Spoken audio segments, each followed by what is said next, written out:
Well, you started in Treasury and then moved on and got a good promotion to Metal. I'll call Metal. You say it better than I. Talk us through that role or that progression. The last assignment at Umicore was more, as I said, on commodity trading, and I had an opportunity to join Arcelor, which was the first merger actually. Right. Okay. And there I focused much more on financing, which was something pretty new for me, and was a huge restructuring to be done, as you can imagine, when three large groups are merging together.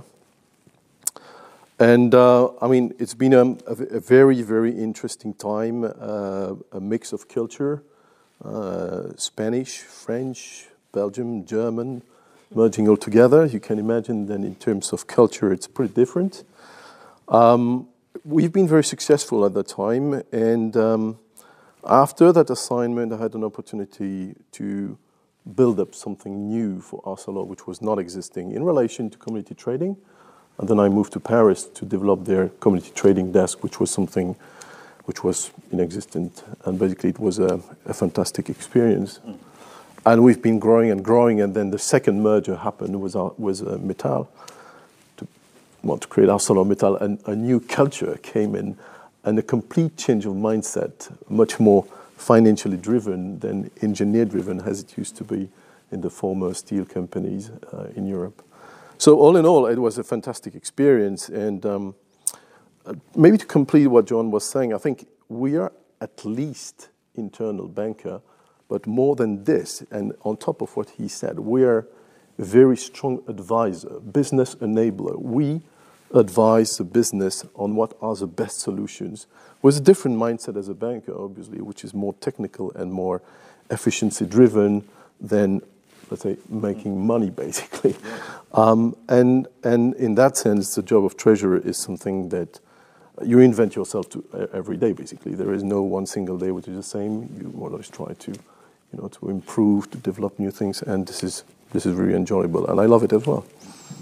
You did 7 years then, and in that role. Yeah. And then you were just talking, and we were just mentioning about banking. You were then tempted to the dark side.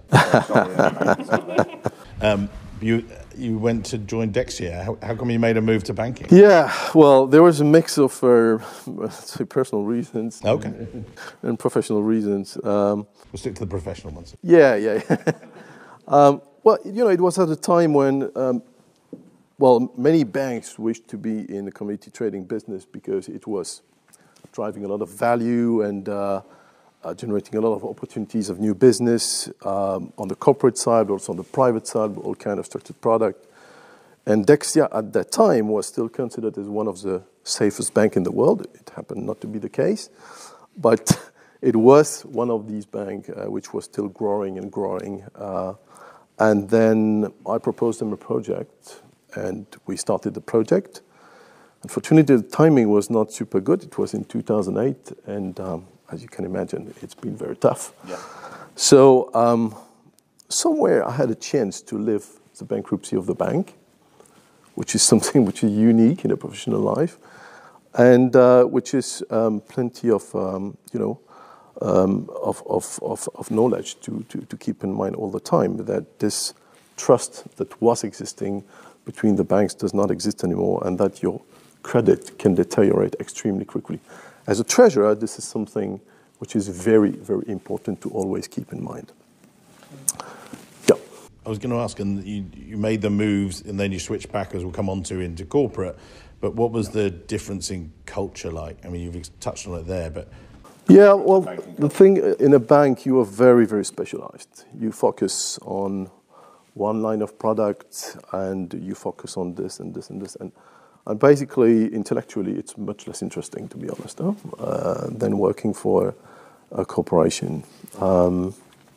So I had an opportunity. ArcelorMittal had decided to spin off its stainless steel division.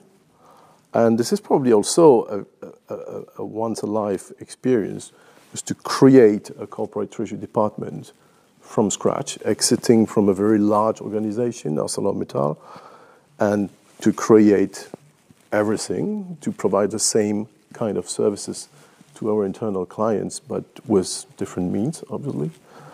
And I must say, it's been a fantastic experience. I will not come back on the entire history of Aperam, but, well, it used to be a low credit company. Now we're an investment grade company. It's been a journey which was fantastic. And from a treasury perspective, from a high leverage company to a very low leverage company, touching plenty of financing products and plenty also of hedging structures. And so it's been a fantastic experience.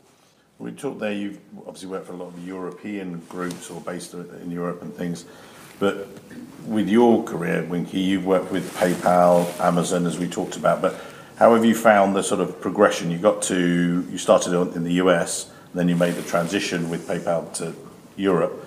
Talk us through that move, if you like, or that part. That was also accidental. That was, at PayPal, I was doing a lot of projects when I got into the Treasury, which includes also the big FX engine. At the time, they were looking for folks they're also building out a bank in Europe, in Luxembourg specifically. And so they need to build out the team. I was employee number 9 in Luxembourg and kind of bring the knowledge and culture out here in the new corporate office. And at that time, we're a bank, but it's with a bank within the corporate, which it means we are essentially setting up a lot of new financial products for our customers. So it's not like a bank, but we still have the banking regulatory requirements reporting that we have to support, which helps me to understand from a bank perspective what the constraints are. But never left the corporate challenge and the workload that comes with it. So that's really how kind of that transition comes along. And that was supposed to be a 2-year assignment as an expat. But 11 and a half, almost 12 years later, I'm still here. Not as an expat, but as a local. And how does it contrast between the US culture of Treasury culture and the US approach to Treasury, rather, to European and the approach over here?